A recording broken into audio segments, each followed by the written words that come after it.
Hello, everybody. While we get set up, just give me a second. We'll get this set up on the screen. You can hear me, right? I hate microphones, so I'm going to try to just do it without microphones. So I was asked to kind of, let me preface this by saying I'm a master, jack of all trades, and master of none, right? So I work in this area of additive manufacturing, and my pedagogy is much like the pedagogy I have from my lab at Lehigh, which is we're adopters of every additive technology that we can get our hands on. And to that end, I can talk at a pretty high level about all of them and how they interface with one another. And some of the technologies I can talk on a detail level. But my plan right now is to give us all a vocabulary. Like any industry, the additive industry is rife with these 3 or 4 letter acronyms, right?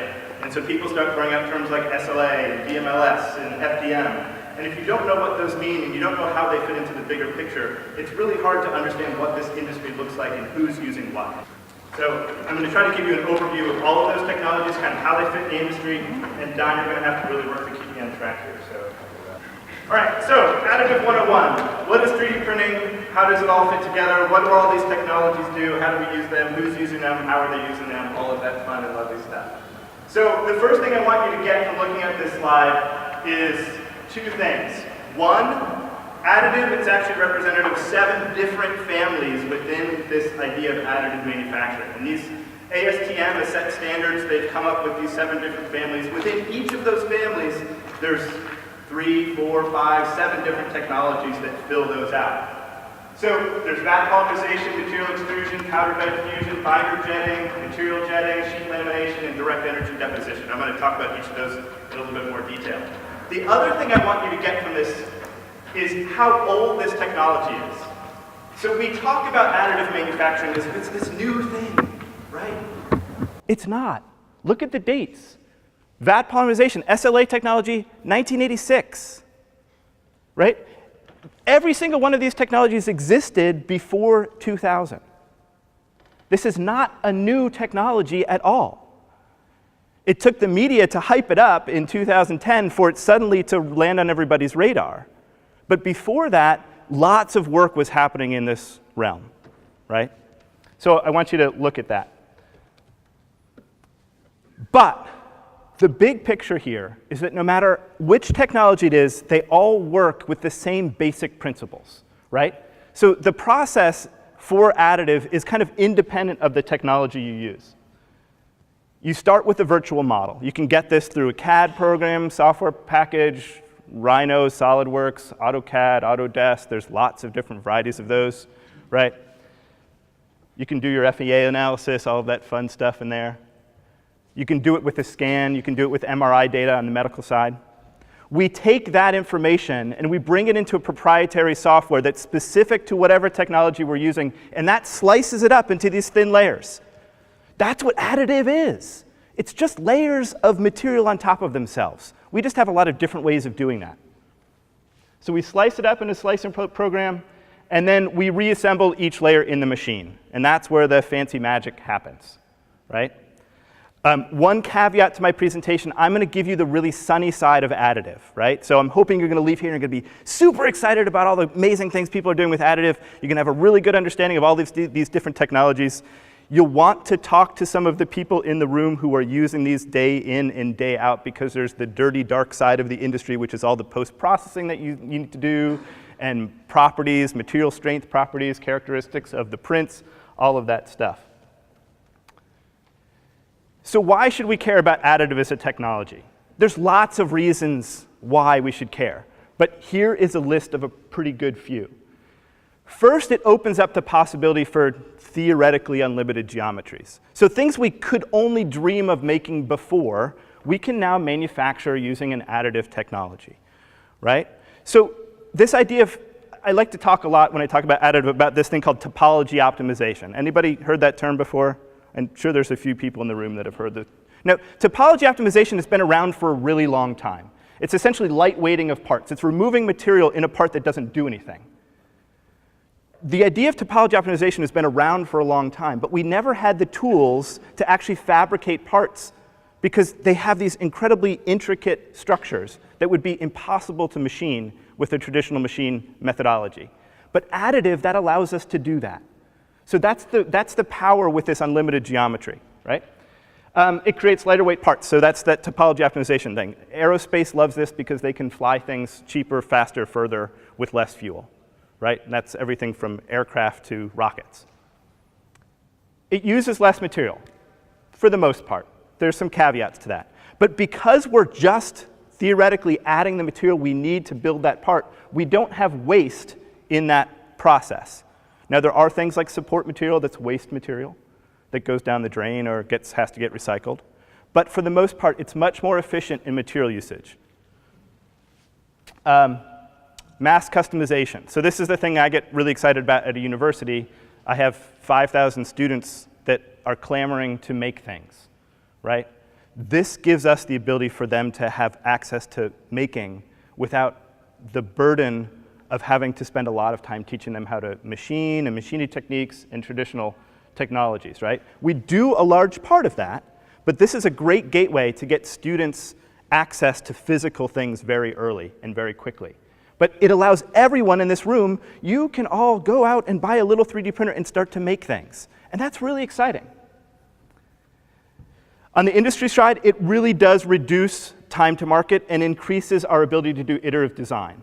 So if we think about what that looked like 10 years ago, before this was really a mainstream prototyping methodology, we would design a part, right? And then I would have to send it to a machine shop to prototype it. I would probably look at a drawing a few times and sketch on that drawing some more and make sure it was pretty much what I thought it would be. And then the first time I ever saw a physical form of that would be after a technician or a machinist or a craftsperson actually fabricated that physical thing, and then I get it back and look at it, right? Well, 10 years ago, that could take 2 weeks, 3 weeks, 4 weeks, 8 weeks, 10 weeks, depending on whether you have to send it out, whether they're in the basement of where you're working or in an adjacent building. But that's a long process. But with additive, I have students that come into my lab who print a design, they look at it and go, oh, that's not what I thought it was going to be. They run upstairs to the computer, make a few changes, come back downstairs, print another one, and within 2 days, they have 4 different iterations of a physical thing. That's amazing. And that transfers to the industry side, right? It allows us to do iterative design faster. One of the things I talk about, and I don't know the specific numbers, but if you look at like Apple, right? 60% of their product line didn't exist 9 months ago. What? What kind of world are we living in where that's the truth? But the only way we can keep up with that pace, and there might be something wrong with that pace, but the only way we can keep up with that pace is through this faster iterative design process. So that's what additive allows us to do. Direct tooling, direct jigs, direct fixtures, being able to do tooling out of a machine and put it on the line within a day or two is amazing. And I'm looking at Ed Graham, who was with me at AMUG just a few weeks ago, and that was, at AMUG, that was the kind of message that everybody left with. The low-hanging fruit in additive right now is tooling and fixtures. It's super easy to print tooling and fixtures, and you can just print new ones all the time. So it allows us to do that in a really great way. And finally, it requires less manpower. And you say, well, this is kind of a double-edged sword. But what that allows us to do as an economy is that we can reshore jobs that were sent to China or India because we have less labor cost in making those end-use components. If we can get to a point where we're directly manufacturing things here, because, and I was just at X1 in Pittsburgh 2 days ago. We were on their floor, and they had 20 machines running, and there were like 2 guys, and they were sitting in a break room drinking coffee. Go to any machinist's floor and look around, and you have a dedicated machinist at every machine. It completely changes that paradigm. So it allows us, yes, it uses less manpower, but that actually increases economic growth because we can make things here again instead of sending them overseas. So there's a real benefit to it in that respect. All right, so let's get into the nitty-gritty of this. So vat polymerization, this is the first of the 7 families. This is also known as SLA. There's a couple new ones, CLIP, DLP. Developed by Chuck Hull in 1983. He patented it in 1986. Commercialized under this company called 3D Systems. So if you haven't heard of 3D Systems, you should know them. They're one of the largest players in the additive manufacturing realm. It's generally regarded as the first 3D printing technology, and Chuck Hull within the industry is kind of like the father of additive. People literally ask for his autographs when they see him. So it's an amazing technology, and it's still quite relevant today. So here's how it works. You start with a vat of polymer. That's that big thing at the bottom. You have a build platen that moves up and down. You have a UV laser, and that actually cures the photopolymer layer by layer. That platen drops down. It pushes a new layer of material on top. Again, it's that additive layer by layer growth. It's a very simple process. Really, it's a very simple process. It builds on CNC in many ways. So we're just controlling that laser to cure that photopolymer. Traditional SLA, it's been around for a long time. Photopolymers cured by the UV laser. Resins mimic, they have a lot of different varieties of resins, and they mimic different material properties of true polymers. So you can get flexible resins, you can get really stiff resins. The cost of materials is high, and that's why the cost of an SLA print is quite high. There's support structures required, and I'll show you a slide or two of some prints. And those support structures have to be removed post-process. So when I talk about post-process, that's the dirty, dark side. You have to have somebody cut off all of those supports and clean up those things. Talk to the guys at Protocam, they'll tell you all about that. And cost range, again, it was kind of prohibitive up until just a few years ago. Formlabs came on the scene with a $5,000 little printer, which works OK. But you can also go to these giant industrial printers that are around $500,000 a piece. How is it being used?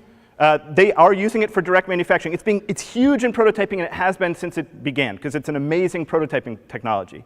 But what I want to tell you is we talk about this term 3D printing, we talk about this term additive manufacturing. They are one and the same. The industry has really tried to move to this idea of additive manufacturing because we're trying to rewrite an understanding that this is not a prototyping technology. It can be a manufacturing technology. And a great example of that is Invisalign braces, right? If you don't know what they are, you probably know somebody that has them or has had them in the past. You get like 50 sets of things and you put them in your mouth. They're direct printed using SLA technology. That's it. That's the technology. They take a mold, they scan it, and they 3D print these things.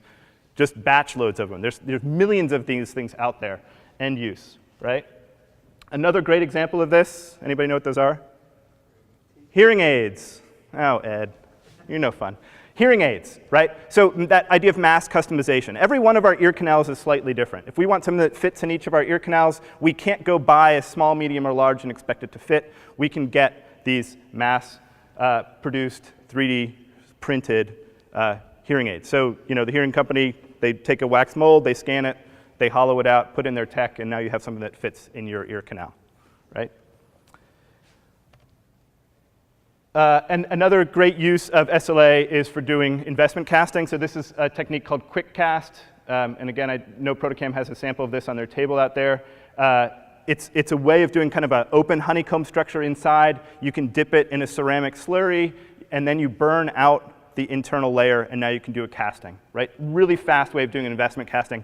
And the great thing about SLA is it has such a high resolution detail, you get really beautiful end-use parts there. But one of the big problems with SLA is it's slow, right? So you have this laser, and it's tracing this thing, and if you have really complex geometry, it takes a long time for that laser to move around for each layer, and then has to push a new layer. So a year and a half ago, a company called Carbon 3D announced the development of this CLIP technology. CLIP is continuous layer interface printing. And what they've done that's slightly different is, and I'll show you a picture of it, which will be easier to explain. They're taking a dead zone. They oxygenate a layer of the photopolymer so it doesn't cure when it's hit by the laser, or actually in this case a DLP projection. And so they're able to just continuously move that build bed without having to recoat. They're actually building it upside down in a vat, right? And so it's really fast. They're getting speeds 25 to 100 times faster with this technology. The really great thing about what this company is doing, and again, I saw them, they had a large booth out at AMUG. They have these end-use parts that are amazing. Really great part properties, and because of the continuous layer interface, they're getting like almost isotropic properties. So one of the problems that we have in additive is we're putting these layers down. So the strength, the bond strength between those layers oftentimes is not uniform to the part. So build orientation, whether we lay it down or stand it up, becomes really important to the end part strength of a part. Well, with the CLIP technology, we're getting very close to isotropic properties as we print those. So that's really exciting. There's already several car manufacturers, BMW and Ford, have adopted this as an end manufacturing technology for their cars. So it's out there in manufacturing now. It still does require support structures, so you still do have that kind of post-processing. And here's just an image of what it looks like. You have a projector underneath. It's a DLP projector projecting an image. You have a sheet of glass. You have this dead zone, which is an oxygenated layer, which is the glass is allowing oxygen to permeate just a very set amount. And so it's actually not curing the resin until, a millimeter into the bed. And that allows you to you don't have to wait for the resin to flow underneath as you move it. All right, material extrusion.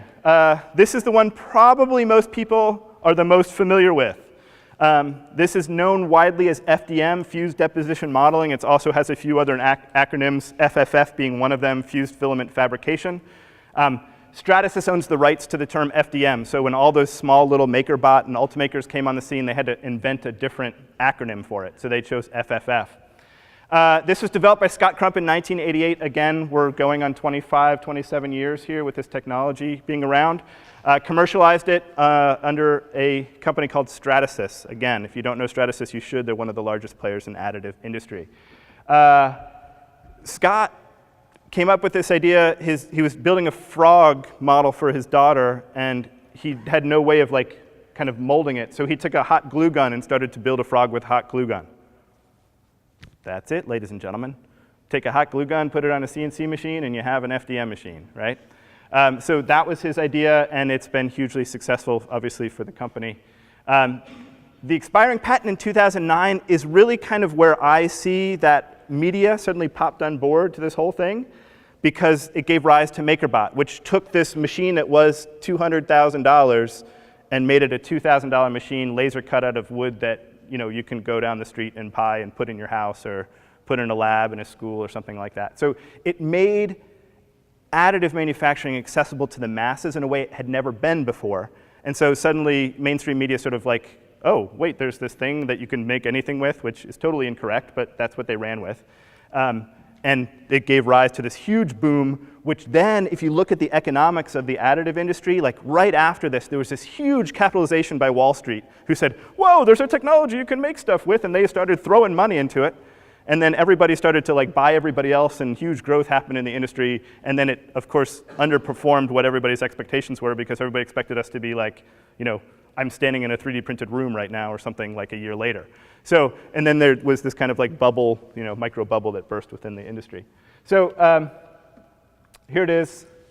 So here we have a filament, hence the fused filament fabrication.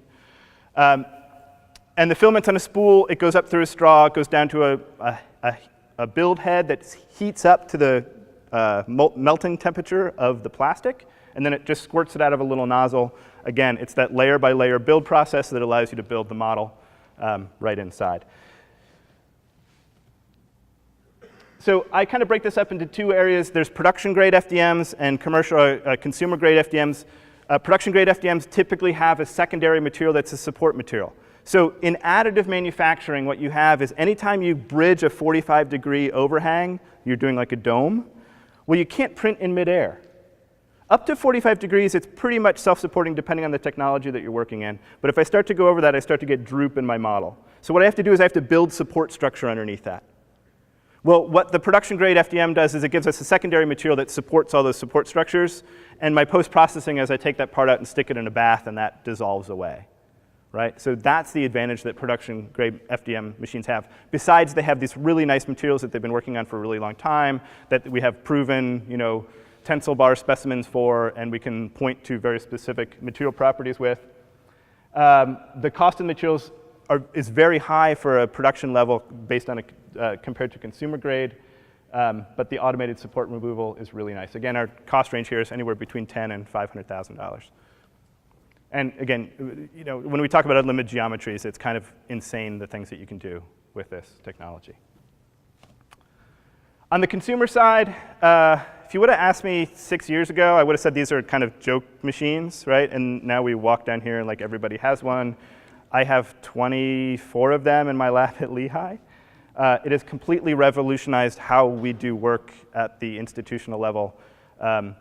I often go to places and talk about additive manufacturing and kind of give them a very similar thing that I'm doing here with all of you. And one of the first questions I always get is oh, which machine should we buy, right?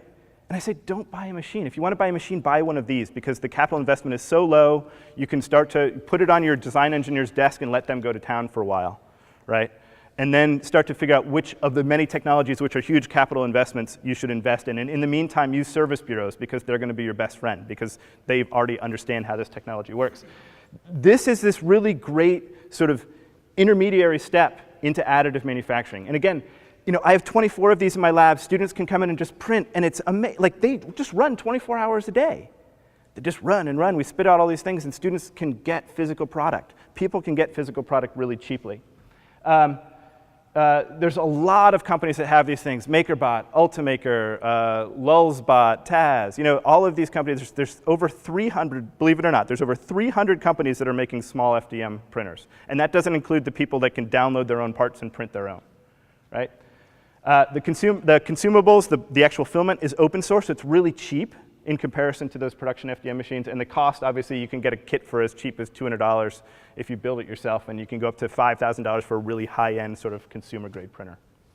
This is what they look like. The Makerbot is probably one of the most quintessential printers in this realm. It's really well known. And the thing I like to talk about this is it allows for that idea of democratization of design. This is important to me. So a few years ago, like just a couple years ago, if I wanted something that was custom for me, my likelihood of being able to make that, unless I had an incredibly high degree of skill in a machine shop, the potential I could actually make something for myself was really low, of a consumer-grade quality, right? So if I want a set of headphones that's specific for me, I have to either be a millionaire or I have to come up with a really good idea, sell it to Bose, and then have them actually produce it for me, right? Now, we can put the power of fabrication of end-use consumer goods in the hands of the designers themselves, and we don't have to wait for other people to jump on board. So hugely successful in that area. The thing I love about this industry is, it makes these little incremental steps. We do a lot of materials development in certain things, and then somebody just looks at the technology in a different way, and it changes everybody else's mindset. And this happens almost regularly within the additive industry. So one of the exciting things, this is like 2 years old now. They announced this at Rapid 2 or 3 years ago, was BAM, Big Area Additive Manufacturing. This came out of Oak Ridge National Lab. What they did was everybody in this industry was like trying to fine-tune how tight, small details we could create. What type of resolution could we get to, right? And the guys at Oak Ridge were like, yeah, that's great, but it makes for really long build times, because we're making those layers really thin, and this little part now takes like 24 hours to build. What if we flip that on our head, and let's say how fast and how much material can we put out of a machine? So they took an 8 by 8 by 8 foot by 8 foot by 8 foot CNC platform. They took off the router head. They put on the biggest double screw extruder for injection molding they could find. They filled a hopper with pellets of ABS and carbon fiber reinforced ABS, and they started squirting out a 1/2-inch thick diameter bead of material at 200 inches per minute. What? That's crazy. Well, their booth at Rapid, they had a table and 2 chairs that was 1 filament thick, so it's about a 1/2-inch thick, about 30 or 40 layers deep, and you could sit in it. And they printed it in under 2 hours. So we're talking about these tiny little things. Now I can print chairs and tables with these impossible geometries in a matter of hours. So the end result of this, it's being used in a lot of different ways. Anybody know what that is? Ed, don't answer. Local motors car? It is. It's a local motors car. Very good. You get a gold star, or we should give you something. Don, we should give them something.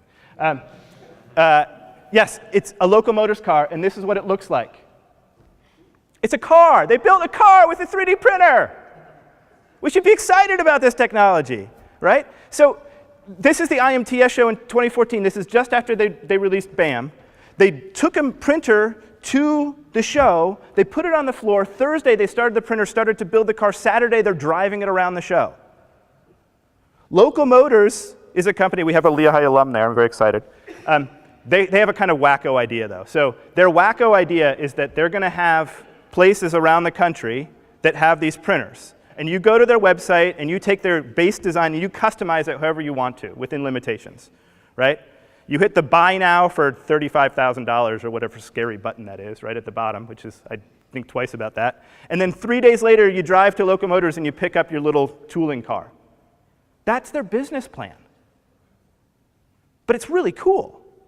So I can have a custom car. Now, what you see here is you get really poor resolution, but you start to add a CNC platform that can do machining to this, and suddenly we can get really great resolution. So what Oak Ridge did, and I don't have a picture of it, and I totally should, and now I'm kicking myself for not having one, was Oak Ridge took this to the next level, and they 3D printed a Cobra, a Shelby Cobra. I love the anybody know what a Shelby Cobra looks like? It's like the most beautiful car on the planet, right?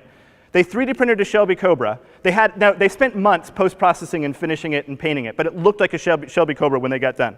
And I was talking to Lonnie Love, who was at Rapid a couple years ago, and he said, yeah, we took it to a car show, and nobody came and looked at it. So day 2, some guy comes up and says, oh, that's a really nice Cobra. And he goes, it's 3D printed. And the guy said, what? And he said, he lifted up the hood, and you can see like the 3D printing profile. And the guy's like, you need a sign. Right? And that's what it was. Everybody just thought it was a Cobra. But no, they 3D printed this thing. So it has this amazing ability to print giant things as well. And it's all based on that FDM technology. Brian, yeah? There is one of the presentations in the industry track has a picture of that car. Oh, great. So go to some of the industry track presentations and see the picture of the car. Or just Google it also, because you all have smartphones in your pocket, right? All right, next technology, powder bed fusion. This is where it gets exciting, at least for me. Powder bed fusion, this was developed, again, in the 80s. It was out of UT Austin. Carl Deckard kind of developed this with a couple research partners. Original file patent in 1986. So again, another really old technology. It was commercialized in 1989 under DTM, which was then sold to 3D Systems in 2001. What is powder bed fusion? Well, powder bed fusion, we use that same idea that we used in SLA with the UV laser, except now we bump up the wattage. Now, when we're doing polymers, we bump it up to maybe 100 kilowatts, maybe less. We can actually get down to like 30. And we take powder in one feed area, we push it over, we make a nice smooth layer on the other side. The laser comes by and sinters together the powder. It physically melts the powder and sinters it together. The platen moves down, it pushes another thin layer over the top, the laser comes by and sinters it to the layer below, and all of those little particles next to each other. Again, when you think about SLA, it's not a big jump to that point, right? It's pretty obvious, like, oh, we're doing that with a photopolymer, why can't we actually just do that with a polymer? So that's what this SLS is. Now, this gets divided up into two different things. So there's selective laser sintering, which is the polymer side. And this uses CO2 lasers in a powder bed of material. The beautiful thing about powder bed is because the bed itself is where we build the stuff, we don't need those support structures. And we can, for the most part, recycle that powder. So the support structures go away.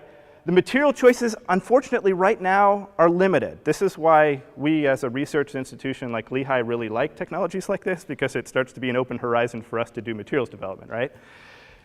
So right now, nylon is mostly what they're doing, and mostly driven by the needs of aerospace. They've also been doing some PEEK and PEC on the medical side, because it's a really nice medical-grade plastic. It's a really great technology. The surface finish is a little rough because of when it sinters, it kind of grabs the little beads of polymer and pulls it into that sintering. And so you get this kind of rough, pebbled texture. It doesn't affect part strength very much. But it's not that injection molded look that we're kind of used to when we look at plastic parts. It's expensive. It's really expensive. The Sintratech printer is like $3,900. Don't waste your money. We have one at Lehigh, and it's horrible. Hopefully, they're from Europe. I'm sure they're not here. But they also they're very expensive machines. And so that's right now one of the big issues with mass adoption. But my favorite example of this, anybody know what this is? This is quiz the audience time. What? It's a military aircraft. Anybody know specifically what it is? F-22 Raptor. Yes, F-22 Raptor. This plane is more than 10 years old. This is a revolutionary piece of military hardware. It is stealth. It's a stealth fighter. Why am I putting a picture of a stealth fighter and talking about additive manufacturing? Well, the interesting story about this is they had to make it stealth, and so as part of that, the air intake on the jet engines needed to be this helix within a helix. This is Lockheed Martin, so the designers are up in there going, oh yeah, we can just spin the air like this and it will completely go away and we'll be stealth. They took it down to the manufacturing floor and literally got laughed off the manufacturing floor. You guys, there's no way we can machine a helix within a helix. We'd have to slice it up in such thin layers. we'd have to slice it up in such, oh, wait a minute, we know how to do that, right? So right about this time, 3D Systems had bought DTM. They made a phone call to 3D Systems. 3D Systems brought one of their platforms out there, and they started 3D printing air intake engines, air intake for F-22 Raptors. Guess what? That's the manufacturing solution. Every F-22 Raptor that's flying around the world today in really crazy environments is flying with 2 3D printed air intake, intake ports. Mass adoption by Lockheed Martin 10 plus years ago of additive manufacturing using that polymer SLS. And they're plastic, by the way, they're not metal. The other side of this, and this is where our friends at Imperial Machine are here, and they can add a lot of insight here, is when we start to get into the metal side, right? So it was a little while before we moved from polymers to metals, but not too much longer, because people said, hey, if we can do that with polymer powder, why can't we do it with metal powder? And so they did. So we bring on DMLS, direct metal laser sintering. We bring on E-beam, electron beam melting. We bring on SLM, selective laser melting. They're all the same technology. E-beam use an electron beam, the other two use a laser, but essentially it's all kind of an identical process. It's identical to that SLS process I showed the slide of earlier.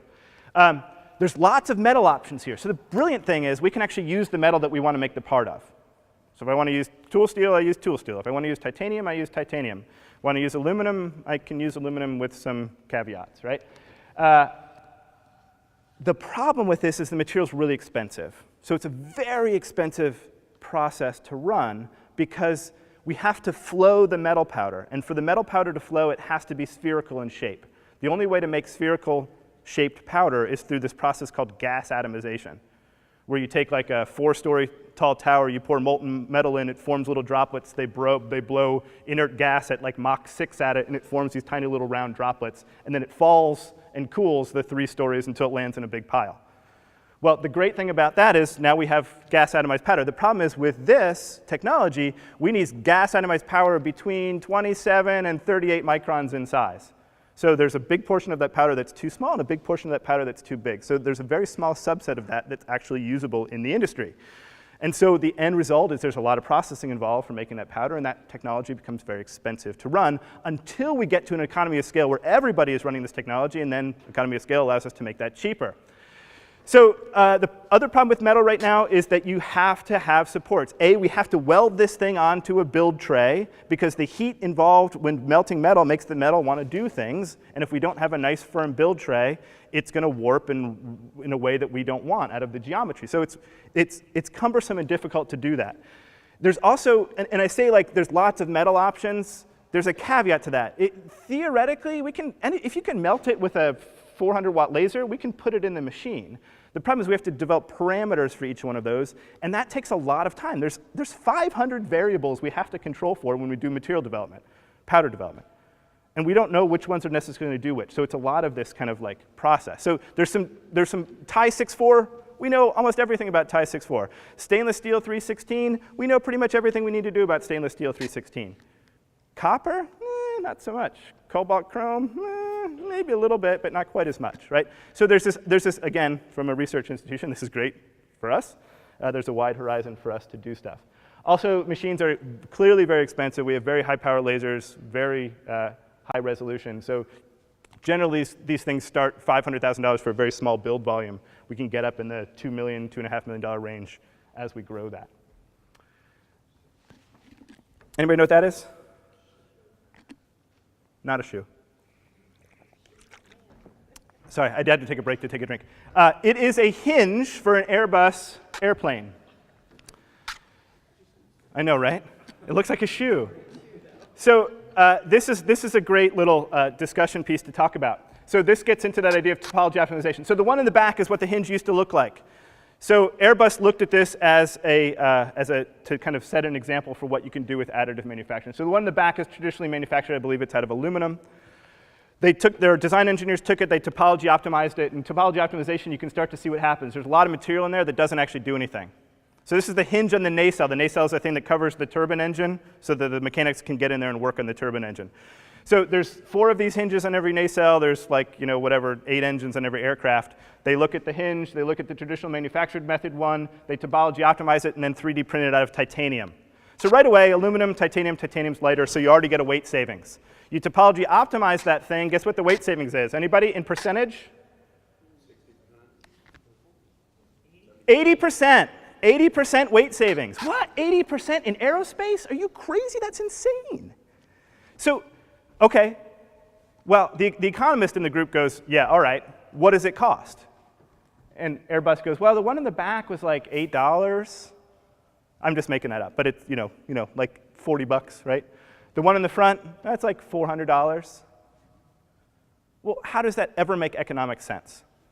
Well, what Airbus says is, yeah, OK, we can look at this short-sighted, or we can say, hey, we're an aircraft company making aircraft that flies around the world that last a really long time.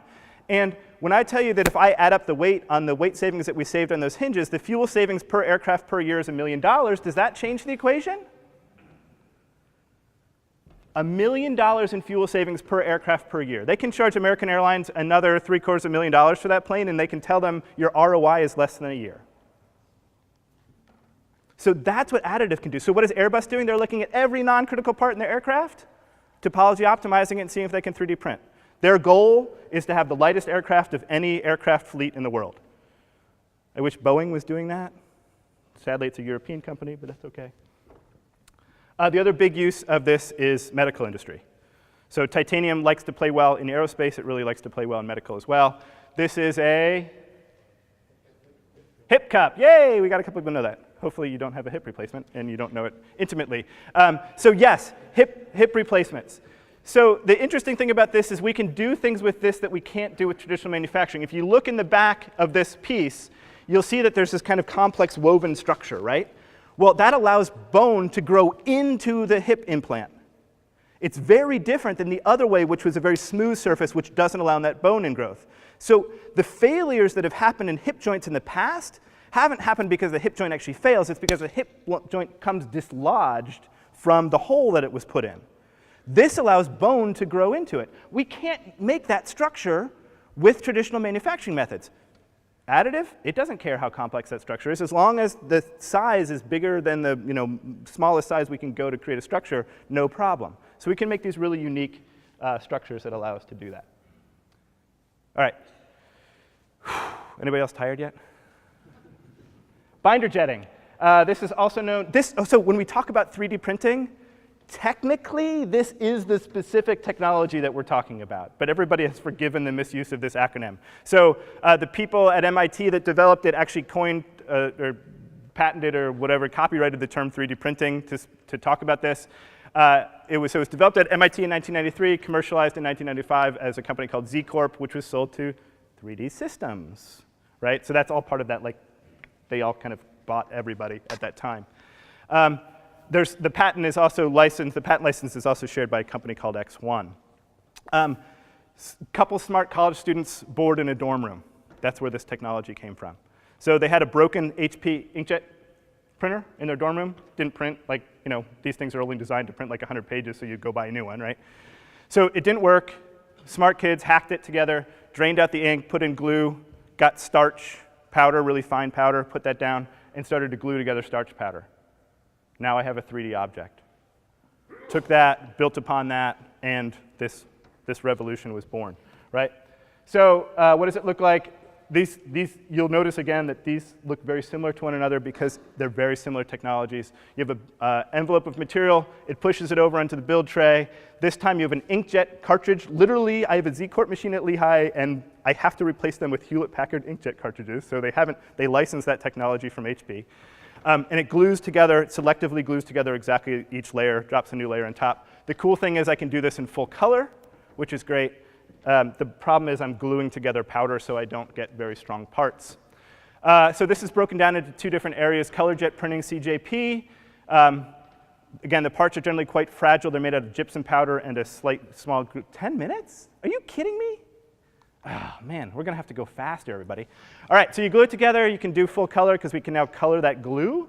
You have to infiltrate it after you build it, so it gives it the structure and strength. So we infiltrate it with the CA glue. There's no supports needed because it's in that powder bed, and it's a relatively fast process in comparison to some of the other technologies. The great thing is we can do full color models. These are really great to show prospective investors. You know, if I'm showing a venture capitalist and I say, oh, we redesigned the crankshaft, and they say, what? I can say the yellow part. We redesigned the yellow part? And that usually allows the conversation to happen a little bit more smoothly. So it allows us to do things like that. It's also been used a lot in the medical industry for pre-surgical planning, although that's being subjugated by Stratasys with their new Multijet Fusion head. So anyway, this is the inside of a heart valve. This actually saved a little girl's life. It was a complicated heart surgery. The girl was like 9 months old. She had some defect with her heart. The surgeon was like, this looks like a little complex surgery. Can we 3D print the model? They 3D printed the model. He looked at it. He found 3 other holes in the heart that had he opened that girl up on the surgical table, she would have clearly died. But he was able to find those and change how he was going to do the surgery and ended up saving her life because of it.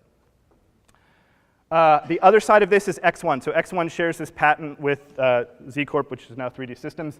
They took it in another direction. They're printing metal powder and sand. So on the metal side, they take metal powder, just like you would the gypsum powder, and they glue it together.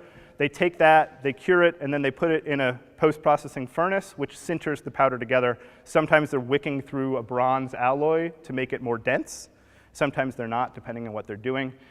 The nice thing is this allows them to do geometries that we couldn't do on a DMLS platform because of the warpage issue. There's not as much warpage. They do have shrinkage, though, that they have to account for in the software. So there's kind of a double-sided coin. The other side of this, and this is really more like 60 to 75% of X1's business at this point, is their sand molds. So they take the same technology, they glue together sand, and now we have a foundry pattern, right? So if you think about the foundry industry, if I wanted to do this bottle, I'd have to send it down to the prototyping shop. I'd have to get a pattern maker to make this bottle in how many parts it took. Right? I take the positive of that bottle, I mash it into some sand, I put the sand together and pour the metal casting. Well, if this is a really complex geometry, that can take a lot of time to make that positive, and sometimes I can't actually make a mold because of these internal cavities. If I 3D print that sand casting, I can now have almost unlimited geometries. And some of the things X1 has poured through their process are these insane geometries. Here's a metal part. Again, you can kind of see some crazy geometries here. And here is a picture of a sand mold that they're about to pour into. So you can see the vents and the pour cups and all of that stuff. And then when they're done, they just break it apart and you have the metal part inside.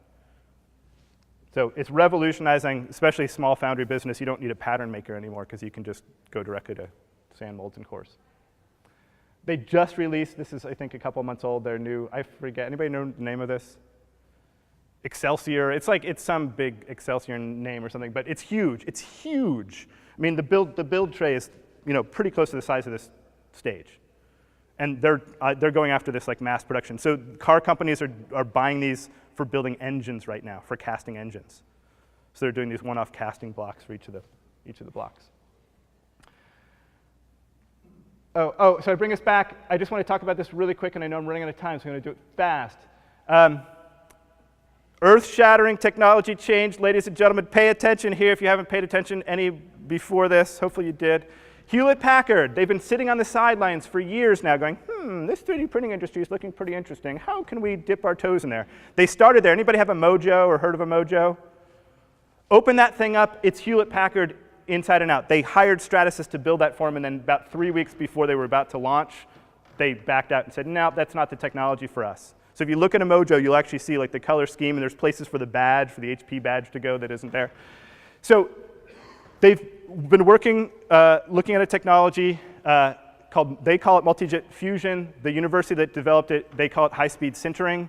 It's kind of this hybrid between binder jetting and SLS. So what they do is, instead of using the laser to sinter stuff together, they're using an infrared heat source. But if I pass an infrared heat source over a bed of polymer, I'm just going to have a solid block of polymer powder. That's not helpful. So what HP does is the thing they do really well, is they're jetting down a substance on that substrate that is either absorbing that heat or repelling that heat, and that's allowing them to selectively sinter using a very wide heat source apart. And so what does that mean for all of us? Well, this is what it looks like. You spray down this stuff, you come by with this heat thing, and you have this fused component.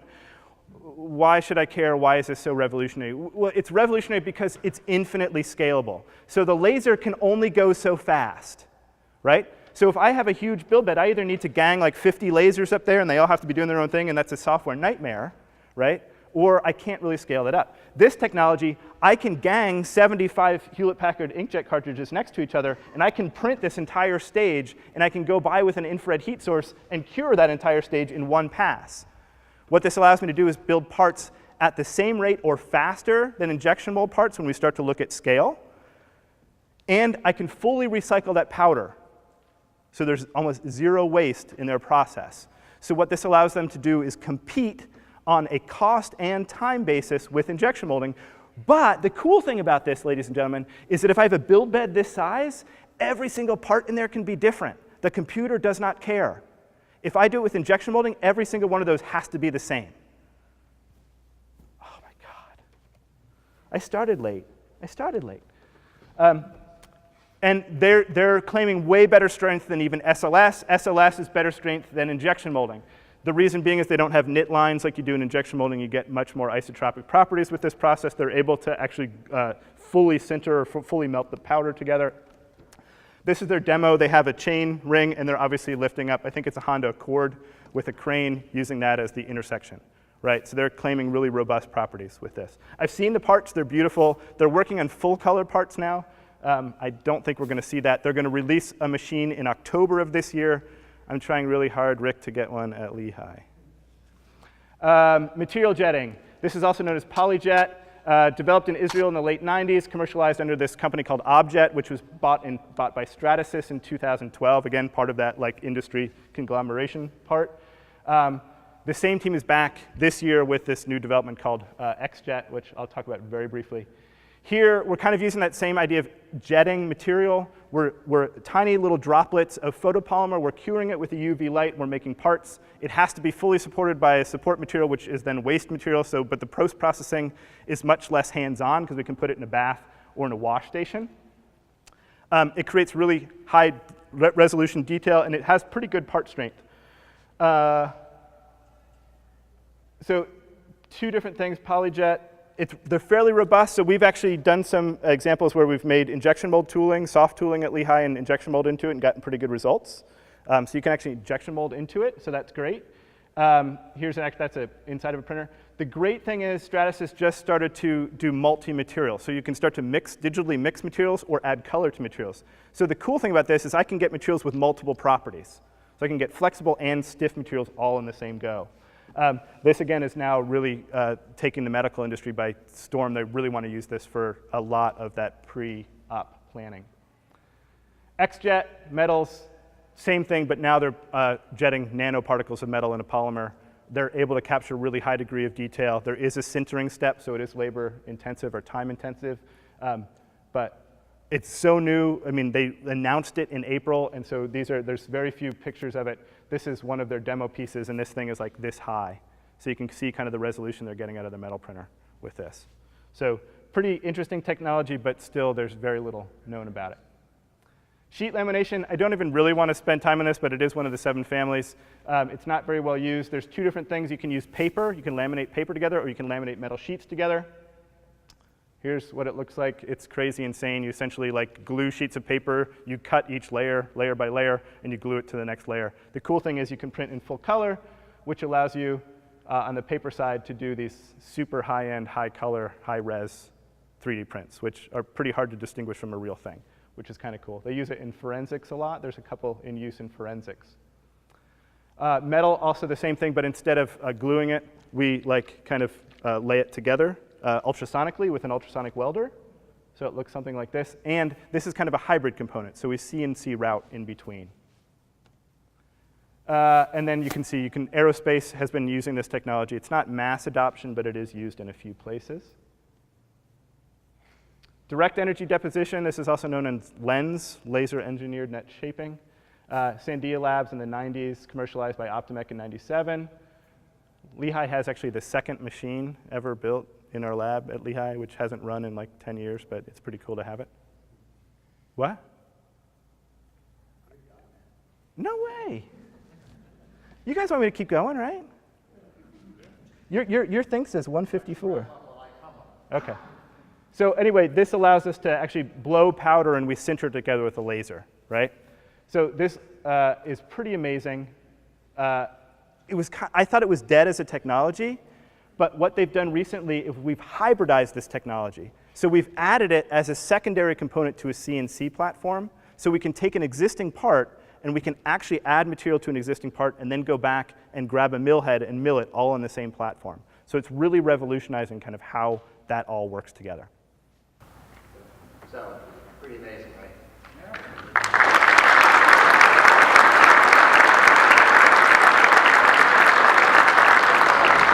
So I said we were going to stay on. Wait. We were going to stay on target, but I did ask you guys if you're going to take questions. So if anybody has a question for Brian, we'll take one, and then we'll find Brian during the course of the day. He's going to be around both days. Does anybody have one question for Brian? Because I said you guys needed to ask questions. I'm here all week, so, you know. Our student in the front, one question.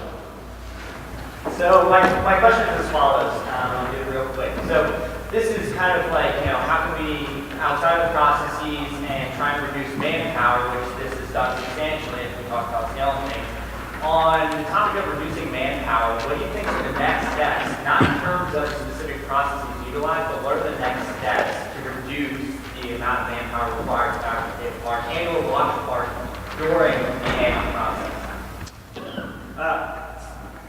So there's kind of multi-answers to that. My first answer to that is we have to solve the post-processing problem. We have to automate that in a way because especially when we start to look at metal, all of those metal support structures kill us trying to remove those. And there's geometries that we can't actually get inside of to remove those support structures even if some are created.